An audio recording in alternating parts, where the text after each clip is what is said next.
Welcome to Obedience to the Law of Love, from the Unveiled Mysteries by the Ascended Master Saint Germain, Vegetarian, Part 1 of 2, on Words of Wisdom.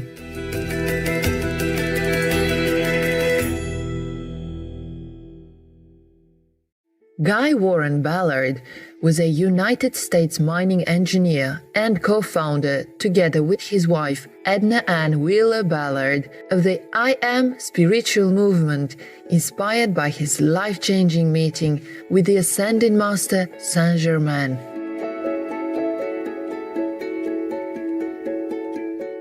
One morning in 1930, Mr. Ballard, led subconsciously by his inner spiritual longing, went on a hike on beautiful Mount Shasta, located in the western U.S., where, according to legend, a group of divine adepts reside or could be seen.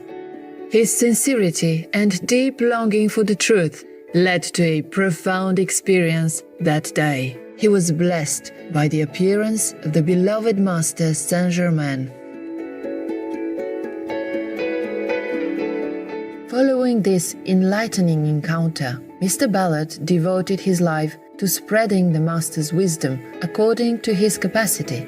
From Master Saint Germain's dictations and teachings, Mr. Ballard wrote a series of books under the pseudonym Godfrey Ray King. Master Saint Germain's imparted spiritual knowledge was the basis for many lectures given by Mr. Ballard, as well as for the founding of the I Am religious activity in the early 1930s.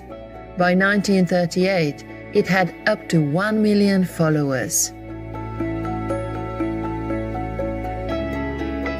Today, the volumes documenting the valuable mysteries revealed by the Ascended Master to Godfrey Ray King are still a fascinating spiritual gem for many across the globe. The three most famous volumes are titled Unveiled Mysteries, The Magic Presence, and The I Am Discourses. Ascended Master Saint Germain is deeply venerated among the Theosophical Society, as he represents the establishment of the Aquarian Age, an era that we are privileged to be witnessing.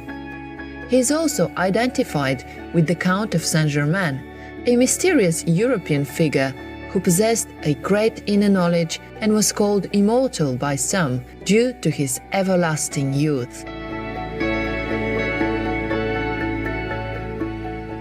Today, we will read from Godfrey Ray King's book Unveiled Mysteries, as we continue with the author's journey along with Saint Germain to an ancient civilization. It depicts a banquet event, a key moment in which the King Emperor would announce his withdrawal from his position as per instruction from a higher spiritual order, due to the people's moving away from their God self within. Excerpt from Chapter 2, The Sahara Desert. The king gave a signal, and the assembled guests were seated. In a voice majestic and powerful, he poured out an invocation from the depths of his heart to that infinite Supreme One.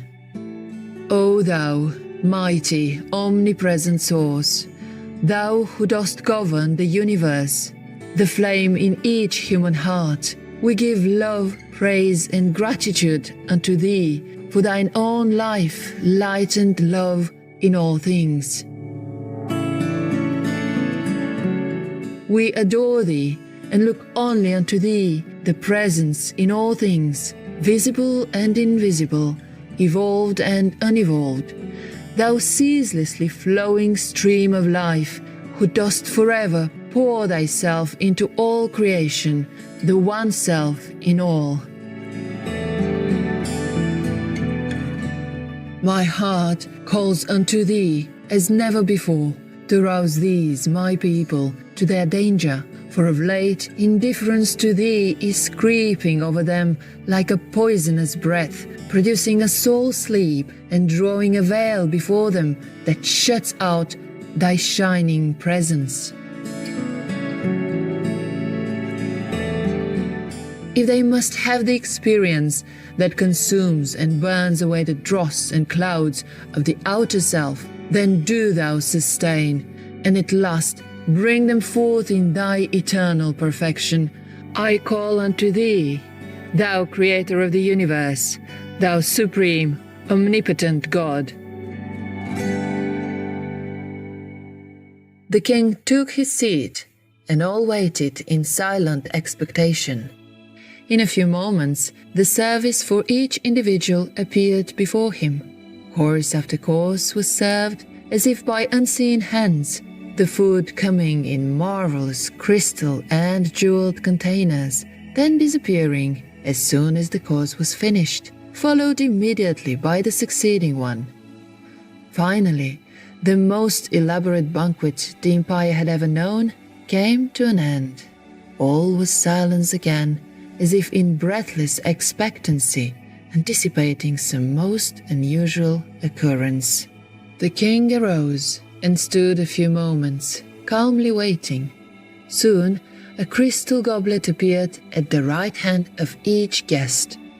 These were filled with a condensation of pure electronic essence, and for all who drank it, no matter how far down the ages his life stream extended or how varied his experiences, he never could completely forget the God self within. This soul protection was granted to those at the banquet as a reward for their faith and loyalty to the God in themselves, the king and the empire. The councillors and those present had served sincerely and continuously for the good of the empire, and for that service, soul protection through the centuries was given to them. Each lifted his goblet and drank to the God in himself, to his own flame of the Most High Living One. The proceedings of the banquet were broadcast to everyone in the empire through a radio similar to that which we use today. It was no larger than a dinner plate, yet powerful enough to receive what was happening at any point on the Earth's surface. After the salutation to the divine self in each, all became very still, the atmosphere itself seeming perfectly motionless. In a few moments, a wondrous presence slowly became visible in front of the king. That presence was a cosmic master from out the great silence. A murmur of awe and surprise passed over the assembled guests at his appearance, as they recognized in amazement one of whom they had heard for many centuries, yet whose visible presence none had ever seen. Raising his right hand, he addressed those present and all dwelling within the empire. O children of earth, I bring you a warning of serious import at a time of great crisis. Arouse yourselves from the snare of the senses that is engulfing you. Awake from your lethargy before it's too late. This, my brother of light, must withdraw and leave you to the experience that you have chosen and which is slowly enticing you into its many pitfalls. You have opened yourselves to the uncontrolled ignorance and emotions of the outer self. You give little attention and still less adoration to your source, the supreme, the mighty, the radiant, the majestic, the infinite cause of all that is, the creator and sustainer of all worlds. You give no gratitude to the great, glorious presence, the Lord of love, for the very life by which you exist. Oh, why are you not even grateful for the blessings nature pours out so lavishly, for the abundance that comes to you through this fair land, and from your own wise and unselfish ruler?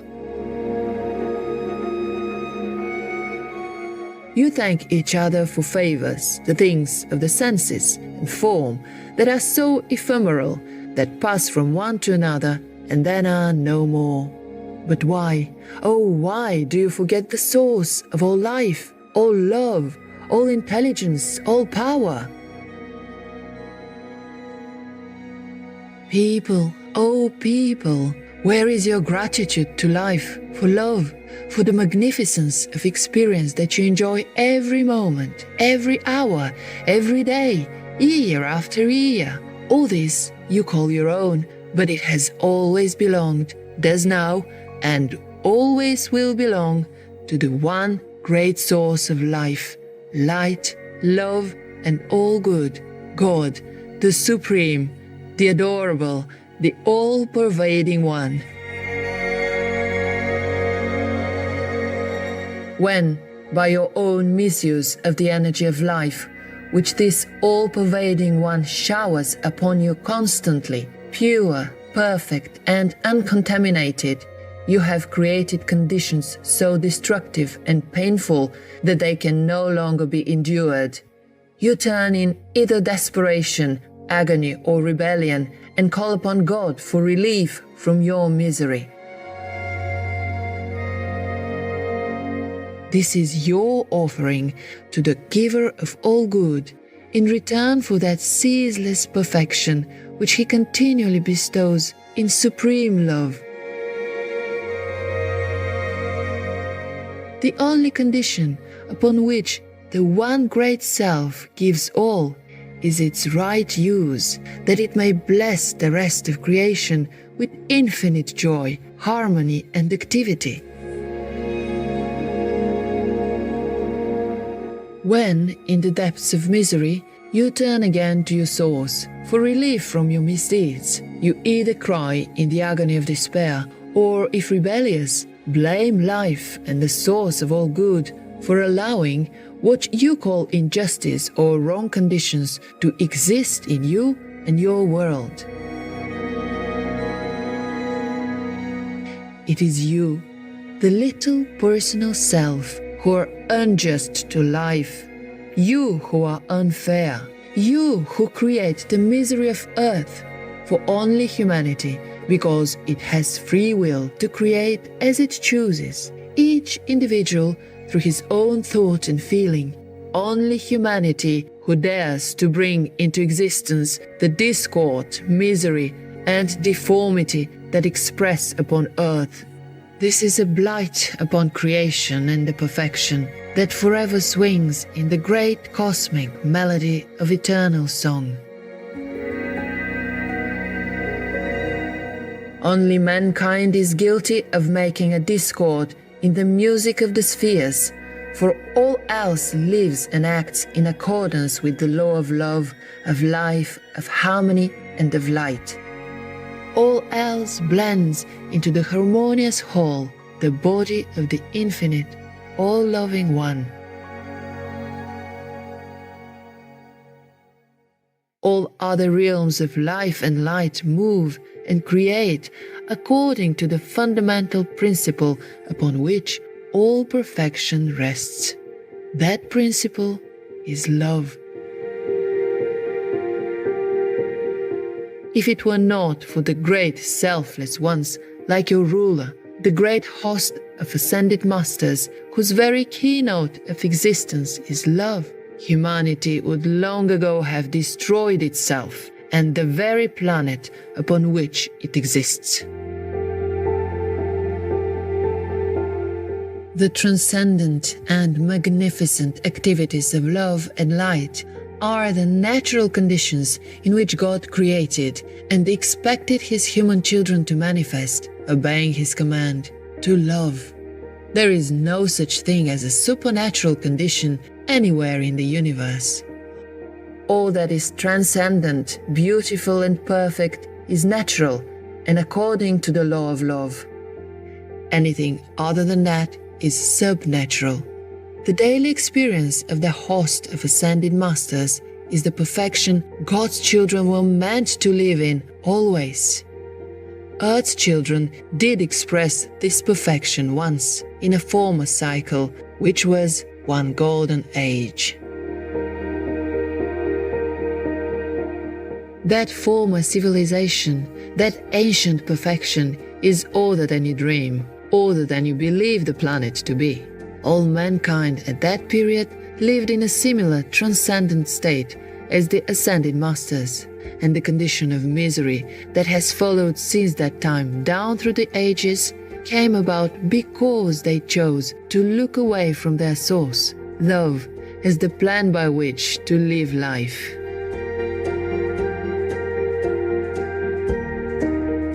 For more information on the Ascended Master Saint Germain, the I Am teachings and Godfrey Ray King's books, please visit saintgermainfoundation.org or saintgermainfoundation.ch. Harmonious viewers, we appreciate your kind presence for today's Words of Wisdom.